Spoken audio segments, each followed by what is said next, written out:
Sarah Martinez had always been good with her hands. Growing up in a small Texas town, she spent countless hours helping her veterinarian father stitch up injured animals. Her steady fingers and calm demeanor made her a natural when it came to medical work. Nobody was surprised when she joined the Navy as a hospital corpsman after high school. What did surprise everyone was when Sarah volunteered for the grueling training to become a special operations combat medic. The program was notorious for breaking even the toughest sailors. Out of her class of 42, only 8 would graduate. Sarah was determined to be one of them. The training was brutal. 18-hour days filled with advanced medical procedures, combat scenarios, and physical challenges that pushed her body to its limits. While other trainees struggled with the pressure, Sarah thrived. Her instructors noticed something special about her. She never panicked, never lost focus, even when treating simulated casualties under heavy fire. After graduating at the top of her class, Sarah was assigned to SEAL Team 7. She knew she was walking into a brotherhood that had never fully accepted women in combat roles. The team members were polite but distant. They respected her medical skills but questioned whether she could handle the intensity of real combat missions. Her first deployment was to Afghanistan, where insurgent activity had been increasing along the Pakistan border. The team's mission was to conduct reconnaissance and disruption operations in remote mountain villages. Sarah carried her medical kit along with standard combat gear, knowing that her primary job was to keep her teammates alive if things went wrong. During their first month, Sarah proved her worth multiple times. When Petty Officer Rodriguez took shrapnel from an improvised explosive device, Sarah worked on him for 20 minutes under sporadic gunfire, saving his leg and possibly his life. When Sergeant Thompson developed severe altitude sickness during a mountain patrol, Sarah's quick thinking and medical intervention prevented a potentially fatal situation. Slowly, the team began to accept her. They saw that she could carry her weight, follow orders, and perform under pressure. Sarah felt like she was finally earning her place among these elite warriors. She had found her calling as a combat medic, and nothing else mattered. The team operated out of a forward operating base nestled in a valley surrounded by steep mountains. Their area of operations included several small villages, where intelligence suggested Taliban fighters were regrouping. Sarah had been on dozens of patrols through these villages, providing medical aid to civilians while her teammates gathered information. During quiet moments at the base, Sarah would often be found cleaning her rifle or studying tactical manuals. She had qualified as an expert marksman during basic training, but her focus had always been on medicine. The other team members would sometimes tease her about her unused shooting skills, joking that she was too busy saving lives to take them. Sarah didn't mind the jokes. She was proud of her role as a healer. Every life she saved, every wound she treated, every soldier she helped return home to their family felt like a victory. She had never fired her weapon in anger and hoped she never would have to. Her hands were meant to heal, not to kill. The team leader, Chief Petty Officer Jackson, had been initially skeptical about having a female medic attached to his unit. But after working with Sarah for several weeks, he had come to rely on her judgment and skills. She was more than just a medic. She was an integral part of the team's success. One evening, as Sarah organized her medical supplies in preparation for the next day's patrol, Chief Jackson approached her. He sat down on an empty ammunition crate and watched her work for a moment before speaking. "You know, Martinez, when they first told me I was getting a female corpsman, I wasn't happy about it," he said quietly. "I thought it would be a distraction, maybe even a liability." "I was wrong." Sarah looked up from her inventory sheet. "Thank you, Chief. That means a lot coming from you. The men trust you now. That's not something that happens overnight in this business. You've earned it through your actions, not your words." Sarah nodded, feeling a sense of pride and belonging she had never experienced before. She was exactly where she was supposed to be, doing exactly what she was meant to do. Tomorrow would bring another patrol, another chance to keep her teammates safe and complete their mission. As she finished organizing her gear, Sarah had no idea that within 24 hours everything would change. The steady hands that had saved so many lives would be called upon to take one in a moment that would define not only her military career, but the rest of her life. The woman who had sworn to do no harm was about to discover that sometimes, to save the lives that mattered most, you had to be willing to do the unthinkable. The night was quiet except for the distant sound of helicopters returning from other missions. Sarah fell asleep, thinking about the medical techniques she wanted to practice during their next training session. She dreamed of home, of her father's veterinary clinic, and of the simple satisfaction that came from healing instead of hurting. Tomorrow's mission was supposed to be routine. A simple patrol through a village they had visited many times before. Intelligence suggested minimal enemy activity in the area. Sarah packed her gear with the usual care, checking and double-checking her medical supplies. She had no way of knowing that this patrol would test every skill she had ever learned, both as a medic and as a soldier. The sun would rise on what seemed like an ordinary day in an extraordinary place. But by sunset, Sarah Martinez would be forever changed, and the SEALs she served with would carry the memory of what happened for the rest of their lives. The morning sun cast long shadows across the rocky terrain as SEAL Team 7 prepared for their patrol. Sarah checked her medical kit one final time, ensuring she had enough bandages, morphine, and emergency supplies for any situation they might encounter. The intelligence briefing had been routine: visit the village of Coast Feroz, gather information about recent insurgent movement, and provide medical aid to any civilians who needed it. Chief Jackson reviewed the route one more time with his team. They would approach the village from the north, following a well-worn goat path that provided good cover. The village had been cooperative in previous visits, and the local elder, Haji Gul, had proven to be a reliable source of information about Taliban activity in the region. Sarah strapped on her gear, feeling the familiar weight of her rifle across her back and her medical pack pulling at her shoulders. Despite the heavy load, she moved with the fluid confidence that came from months of training and real-world experience. The other team members had long since stopped questioning her ability to keep up during long patrols through difficult terrain.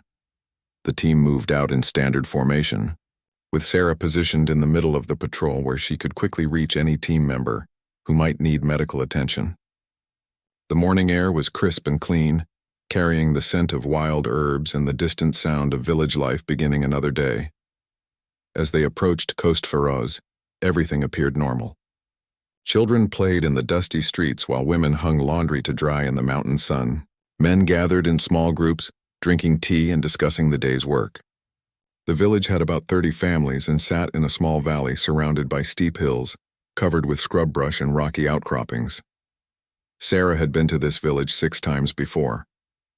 She knew many of the residents by name and had treated everything from infected cuts to difficult childbirths. The villagers had initially been suspicious of a female soldier, but Sarah's gentle manner and obvious medical skills had won them over. Children would often run up to her during patrols, showing her small injuries and asking for the colorful band-aids she always carried. Chief Jackson signaled for the team to spread out as they entered the village perimeter. This was standard procedure: maintain security while appearing non-threatening to the civilian population. Sarah walked alongside Petty Officer Rodriguez, scanning the area for anyone who might need medical attention while staying alert for potential threats. Haji Gul emerged from his compound and approached Chief Jackson with the traditional greeting. The elderly man wore a long white beard and moved with the careful dignity of someone who had survived many difficult years. Through their interpreter, he reported that several strangers had passed through the village 3 days earlier, heading toward the mountains to the east. While Chief Jackson gathered information, Sarah noticed a young mother standing in a doorway holding a baby who was crying weakly. The woman caught Sarah's eye and gestured toward the child. Sarah asked permission to examine the infant and found that the baby was dehydrated and running a fever. She provided oral rehydration solution and advised the mother on proper care. The patrol continued for 2 hours without incident. Sarah treated a teenage boy's infected cut and examined an elderly man's persistent cough. The team gathered valuable intelligence about insurgent movement patterns and distributed some humanitarian supplies to families in need. It was exactly the kind of mission that Sarah found most rewarding, helping people while supporting her team's operational objectives. As they prepared to leave the village, Chief Jackson decided to take a different route back to base. Intelligence had suggested possible insurgent activity along their original path, so they would return via a longer but potentially safer route through the hills to the south. The decision seemed prudent at the time, but it would prove to have unexpected consequences. The team moved out in good spirits. The mission had been successful, The weather was perfect and they would be back at base in time for a hot meal. Sarah chatted quietly with Rodriguez about the medical cases she had seen, discussing treatment options and sharing knowledge gained from her extensive training. About halfway back to base, the team paused for a water break in a small clearing, surrounded by large boulders. The spot provided good concealment and allowed them to observe the valley below while resting. Sarah used the opportunity to update her medical log, documenting the treatments she had provided and noting supplies that needed to be restocked. Chief Jackson was studying his map when the first shot rang out. The distinctive crack of a high-powered rifle echoed off the surrounding hills, followed immediately by the sharp whistle of a bullet passing overhead. In an instant, the peaceful afternoon was shattered as the team dove for cover behind the nearest rocks. "Sniper!" someone shouted, though it was already obvious to everyone. The team members pressed themselves against whatever cover they could find while trying to locate the source of the fire. Sarah's training kicked in automatically. She scanned her teammates for injuries while keeping her head down and her medical kit ready. More shots followed, each one precisely aimed and coming from a position somewhere in the hills above them. The sniper had chosen his position well, with clear fields of fire and multiple escape routes. Chief Jackson tried to coordinate a response, but the team was pinned down with limited options for movement or counterattack. Sarah watched as her teammates returned fire toward the suspected sniper position, but the distance was too great for their standard weapons to be effective. The enemy marksmen continued to fire methodically, each shot forcing the team to keep their heads down and limiting their ability to maneuver. Then Rodriguez cried out in pain. Sarah saw him grab his shoulder as blood began to seep through his uniform. The sniper's bullet had found its mark, and Rodriguez was wounded and unable to return fire effectively. Sarah immediately began planning how to reach him and provide medical aid, but any movement in the open would expose her to the sniper's continued fire. The situation was deteriorating rapidly. The team was trapped in an exposed position with limited ammunition and a wounded member who needed immediate medical attention. The sniper maintained his advantageous position and showed no signs of retreating. Something had to change quickly, or the entire patrol might be lost.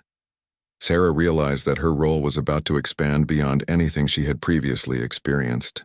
The steady hands that had saved so many lives were about to be tested in a way she had never imagined possible. Rodriguez was losing blood fast. Sarah could see the dark stain spreading across his shoulder as he pressed himself against a boulder, trying to apply pressure to the wound with his free hand. His face was pale, and she knew from her medical training that he was going into shock. Every instinct told her to rush to his aid, but the sniper's continued fire made any movement across the open ground a death sentence. Chief Jackson was trying to coordinate their response through his radio, calling for helicopter support and additional ground units. But Sarah knew that help was at least 30 minutes away, and Rodriguez might not have that long. The bullet had struck him high in the shoulder, and depending on what it had hit, he could bleed out internally before anyone could reach them. Another shot cracked overhead, this one so close that Sarah felt the pressure wave as the bullet passed just inches from her helmet. The sniper was getting more accurate, adjusting his aim with each shot. Thompson, positioned behind a rock formation to her left, tried to return fire with his rifle but immediately drew another precise shot that chipped stone fragments from his cover. "I can't get a clear shot at this range," Thompson called out, frustration evident in his voice. "He's too far up the hillside and he's got perfect cover." Sarah studied the terrain between her position and Rodriguez. About 15 feet of open ground separated them. 15 feet that might as well have been 15 miles with a skilled marksman watching every movement. She had to find a way to reach Rodriguez before he lost consciousness from blood loss. The sniper fired again, this time at Jenkins, who was trying to move to a better position on the team's right flank. The bullet struck the ground inches from his boots, sending up a spray of dirt and rock fragments. It was clear that the enemy marksman was toying with them, demonstrating his ability to hit any target he chose while keeping them pinned down and helpless. Sarah made a quick assessment of her options. She could wait for helicopter support and watch Rodriguez slowly bleed to death, or she could risk everything to reach him. Neither choice was acceptable to someone who had sworn to preserve life above all else. She began to crawl forward, using what little cover the rocky terrain provided.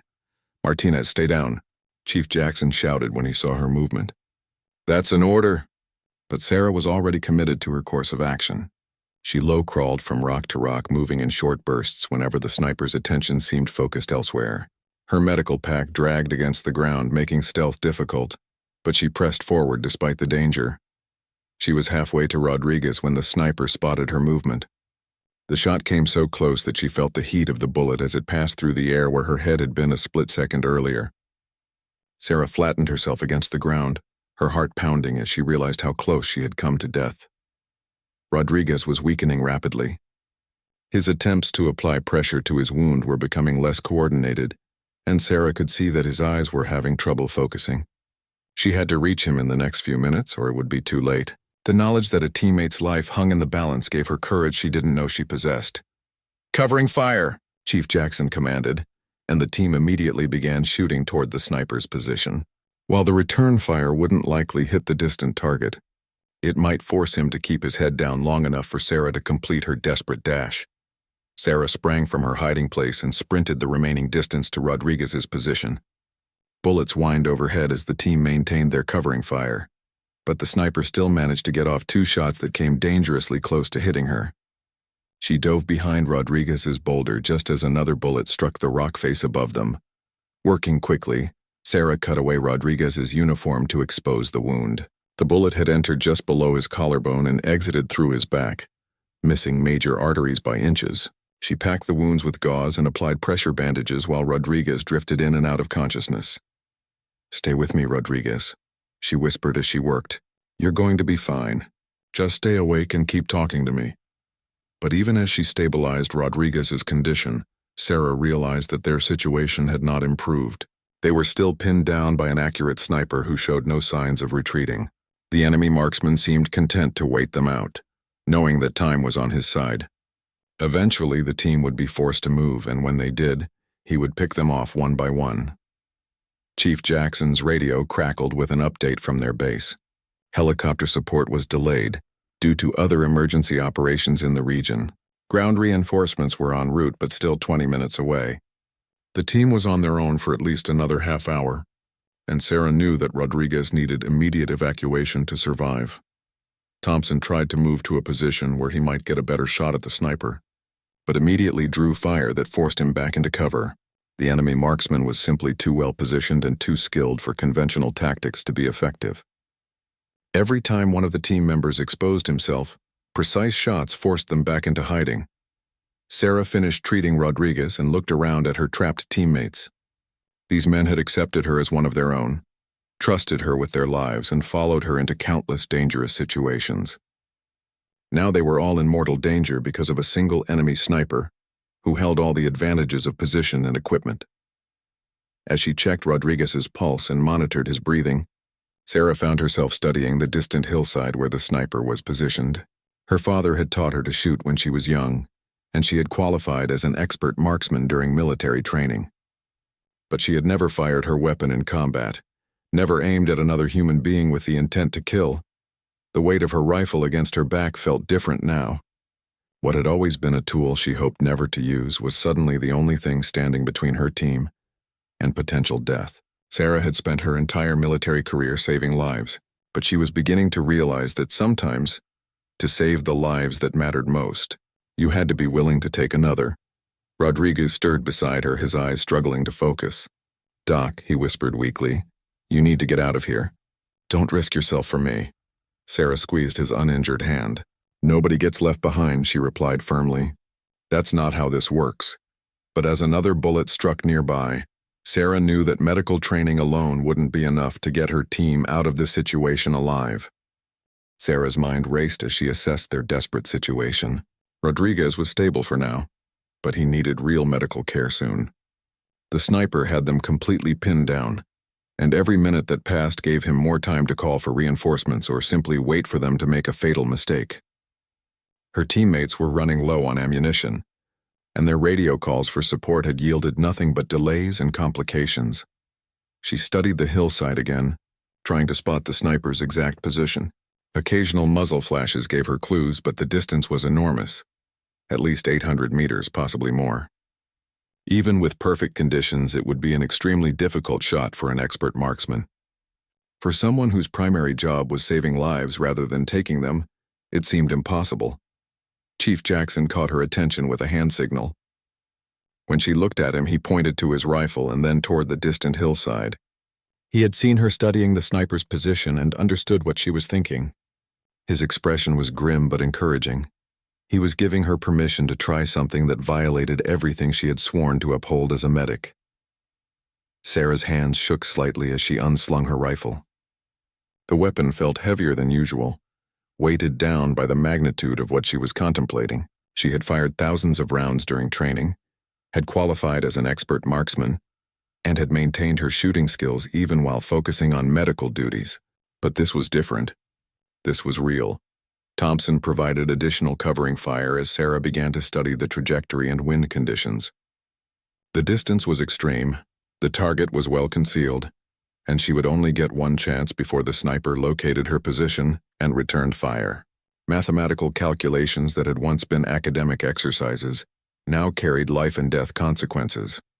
The wind was blowing from the southeast at approximately 10 miles per hour.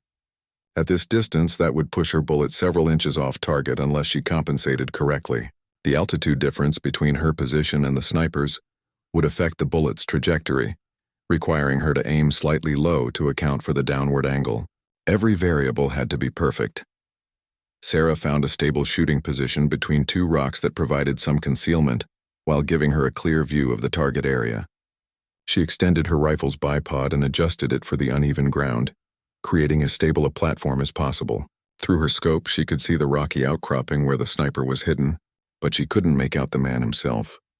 Rodriguez stirred beside her, his eyes more focused now that the immediate shock was wearing off. "What are you doing, Doc?" he whispered. "My job," Sarah replied quietly, though she wasn't sure anymore what that job actually entailed. Was she a healer or a warrior? Could she be both? Another shot from the sniper struck dangerously close to Jenkins' position, reminding everyone that their situation was growing more desperate with each passing minute. The enemy marksman was patient and disciplined, content to keep them pinned while waiting for the perfect opportunity to eliminate them one by one. Sarah controlled her breathing and settled into her shooting position. Through the scope, she studied every shadow and depression in the distant rocks where the sniper was hiding. She needed him to expose himself even for a split second to have any chance of making the shot. Professional snipers were trained to minimize their exposure, but even the best occasionally had to adjust their position or acquire new targets. Minutes passed with agonizing slowness. Sarah held her position, fighting fatigue and the natural tendency to lose focus during extended periods of concentration. Her teammates continued to return fire sporadically, both to keep the sniper's attention divided and to preserve their limited ammunition for when it was most needed. Then Sarah saw it, a brief glint of reflected sunlight from the sniper's scope as he adjusted his aim toward Thompson's position. It was only visible for a fraction of a second, but it gave her the precise location she needed. The target was partially concealed behind a rock formation, with only a small portion of his upper body exposed. Sarah made her final calculations. 850 meters. Accounting for wind drift and elevation change, the target was approximately 18 inches wide. Not much margin for error at this distance. She would have to place the shot perfectly to penetrate the sniper's cover and stop his deadly fire. She controlled her breathing, letting half of it out and holding the rest as she had been taught. Her finger found the trigger and began to apply steady, increasing pressure. The crosshairs in her scope wavered slightly with her heartbeat, but years of training helped her time the shot for the natural pause between beats. The moment before she fired, Sarah thought about her father and the veterinary clinic where she had first learned to heal instead of harm. She thought about Rodriguez bleeding beside her and all the wounded soldiers she had treated over the past months. She thought about the oath she had taken to preserve life above all else. But she also thought about her teammates, men who had accepted her as one of their own and trusted her with their lives. They were depending on her now not as a medic, but as a soldier who could do what was necessary to bring them all home alive. Sarah squeezed the trigger. The rifle bucked against her shoulder as the shot broke, sending a high-velocity round across the intervening distance toward a target she could barely see. The sound echoed off the surrounding hills, mixing with the crack of impact as the bullet found its mark. For a moment, everything was silent. No more shots came from the distant hillside. The sniper's position remained motionless with no sign of movement or return fire. Sarah held her breath, uncertain whether her shot had been successful or had simply forced the enemy marksman to relocate. Thompson raised his head cautiously, scanning the hillside through his own scope. After several tense minutes, he gave a thumbs-up signal. The sniper threat had been eliminated. Sarah lowered her rifle with hands that now shook uncontrollably. She had done the impossible, made a shot that would have challenged even the most experienced snipers in the military. But the victory felt hollow, weighted down by the knowledge that she had crossed a line she never thought she would cross. Rodriguez reached out with his good hand and grasped her arm. "Thank you," he said simply. "You saved all of us." Chief Jackson's voice came over the radio with news that helicopter support was finally inbound. They would be extracted within minutes, and Rodriguez would receive the medical care he needed to make a full recovery. The mission that had started as routine patrol had ended with a display of marksmanship that would become legendary within the special operations community. But as Sarah prepared Rodriguez for evacuation, she knew that she had been forever changed by what had happened in those few desperate minutes. The woman who had entered the field as a healer had become something else entirely. A warrior who understood that sometimes the greatest act of mercy was the willingness to show none at all. The helicopter's rotor wash kicked up clouds of dust as it settled into the small clearing where SEAL Team 7 waited with their wounded teammate. Sarah kept steady pressure on Rodriguez's IV line while monitoring his vital signs during the final minutes before evacuation. His condition had stabilized, but he needed immediate surgery to repair damaged tissue and prevent infection.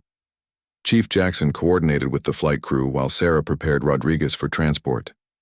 She had performed this routine dozens of times before, but everything felt different now. Her hands moved with the same professional competence, but her mind kept returning to the moment when she had squeezed the trigger and ended another human being's life. The crew chief helped load Rodriguez onto a stretcher while Sarah provided a detailed medical briefing to the flight medic. She covered his injuries, treatment provided, medications administered, and current status with the thorough precision that had made her reputation as an exceptional combat medic. But even as she spoke, part of her attention remained focused on the distant hillside where her target had fallen. As the helicopter lifted off with Rodriguez aboard, Sarah felt a strange mixture of relief and emptiness. She had saved her teammate's life and potentially the lives of the entire team. But the cost had been higher than anything her medical training had prepared her for. The woman who had sworn to do no harm had discovered that sometimes harm was the only path to preventing greater harm. The team began their patrol back to base in silence. Each man processed the day's events in his own way, but Sarah could feel their eyes on her as they walked. Word of her impossible shot had already spread among the team members, and she knew that her reputation had been fundamentally altered by what she had accomplished.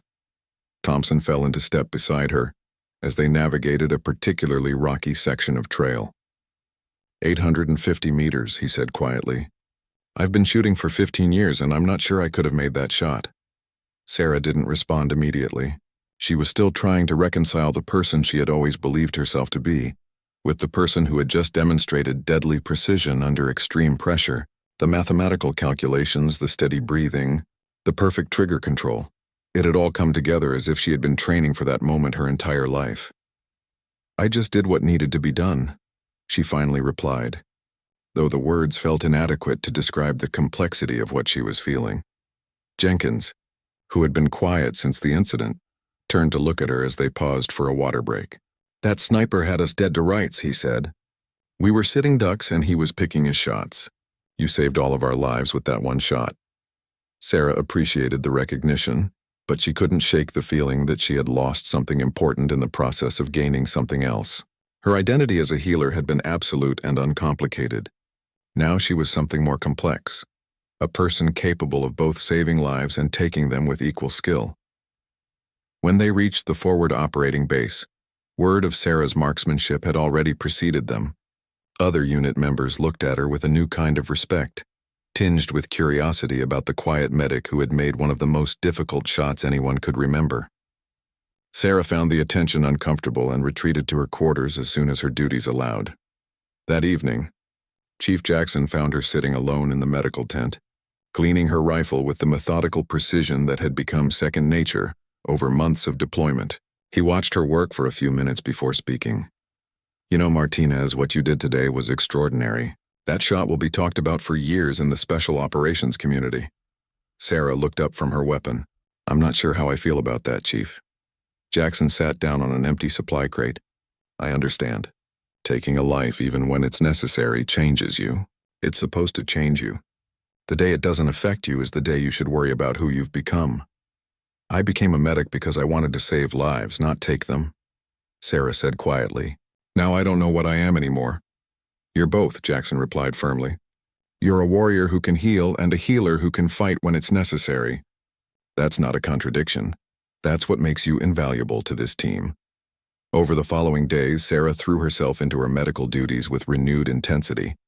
She treated minor injuries, conducted health checks, and organized medical supplies with the same attention to detail she had always demonstrated.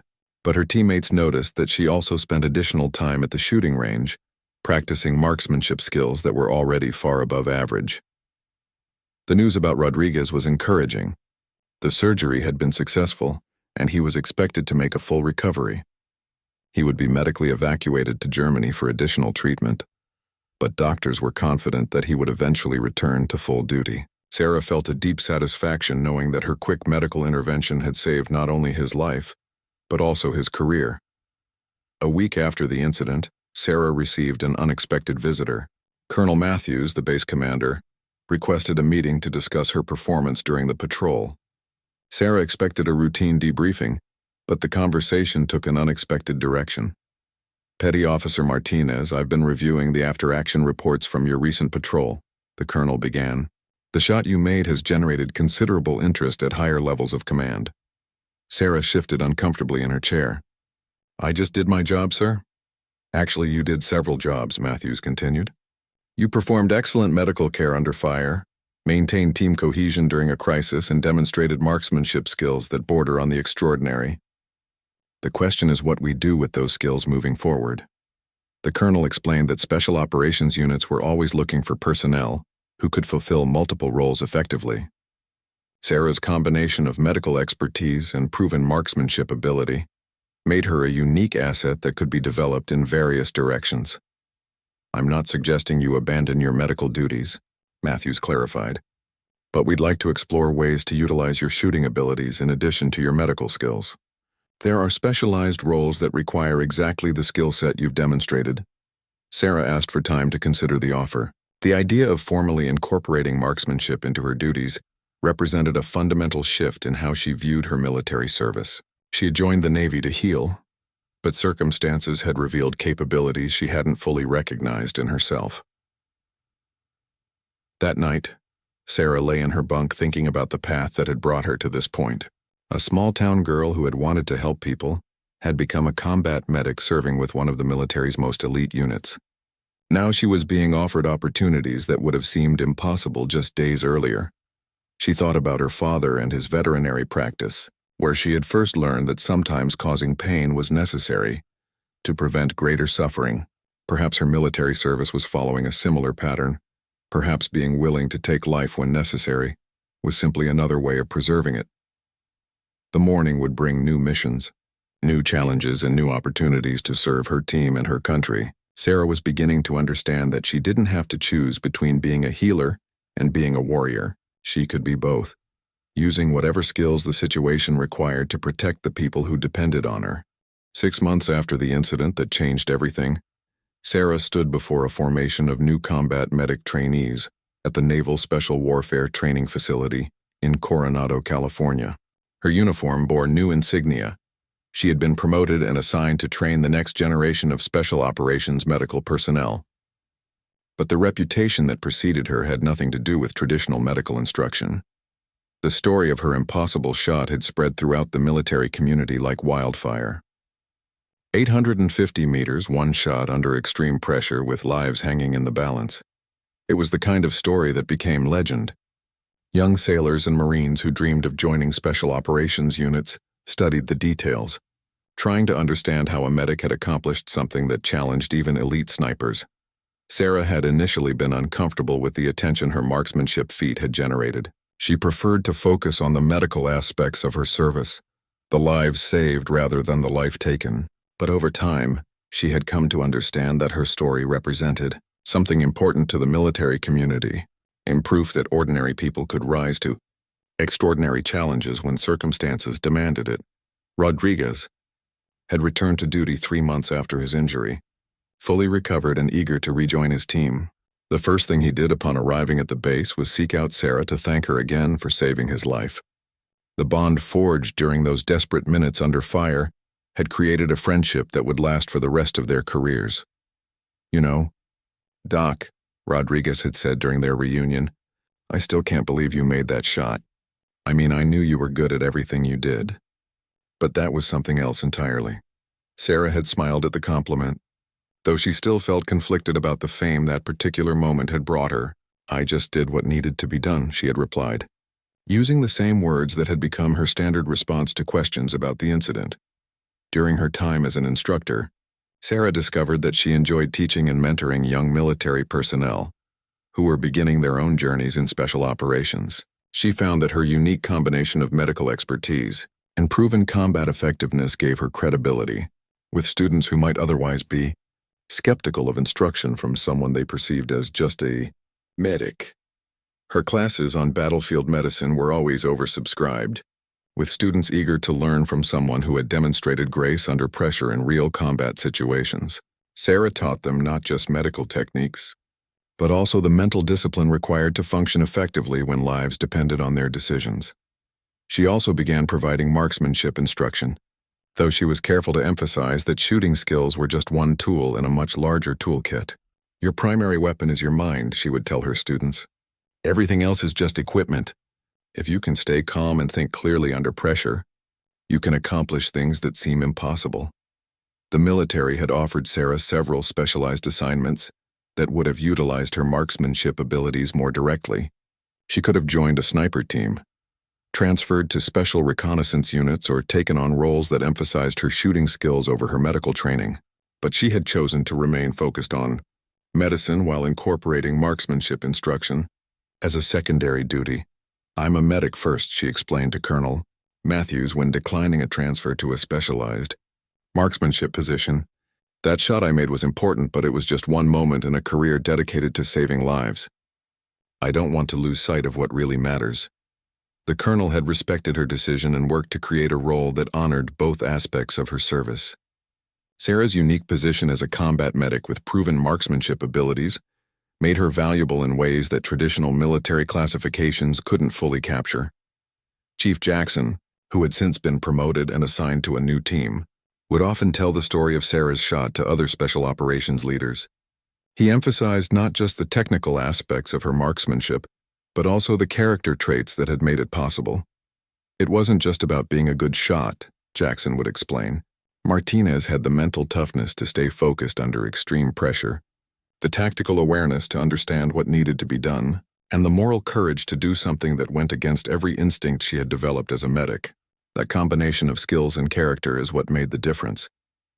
Sarah's story had become part of the informal curriculum at special operations training facilities across the military. Instructors would use it to illustrate principles of adaptability, mental toughness, and the importance of developing multiple skill sets. The quiet medic who had made an impossible shot had become an example of what was possible when preparation met opportunity under the most challenging circumstances. Years later, when Sarah was asked to speak at military conferences and training events, she would always emphasize the same themes. Success under pressure required extensive preparation, mental discipline, and the willingness to step outside your comfort zone when circumstances demanded it. But most importantly, it required never losing sight of what you were fighting for. "I didn't make that shot because I wanted to be a sniper," she would tell audiences. "I made it because I couldn't bear the thought of losing my teammates." When you're fighting for something bigger than yourself, you discover capabilities you never knew you had. The men of SEAL Team 7 never forgot what happened that day in the mountains of Afghanistan. For them, Sarah Martinez represented something special, a reminder that heroism could emerge from the most unlikely sources and that the people who saved your life might surprise you with how they chose to do it. Sarah continued to serve with distinction throughout her military career, eventually retiring as a senior chief petty officer with numerous commendations for both her medical service and her contributions to special operations training. She returned to her hometown in Texas, where she opened a medical clinic and occasionally taught marksmanship to local law enforcement agencies. But in the barracks and briefing rooms where special operations personnel gathered, the story lived on. New generations of warriors would hear about the medic who went from treating wounds to making impossible shots in a matter of seconds, and they would understand that they too might be called upon to do things they never thought possible. The legend of Sarah Martinez served as a reminder that in the crucible of combat, ordinary people could achieve extraordinary things when they refused to accept defeat and were willing to do whatever was necessary to bring their teammates home alive. It was a story about courage, skill, and the unbreakable bonds forged between warriors who trusted each other with their lives. And somewhere in the mountains of Afghanistan, on a hillside marked only by wind-carved rocks and the memories of those who were there, the echo of that single, perfect shot continued to resonate, a testament to what was possible when healing hands were guided by a warrior's heart.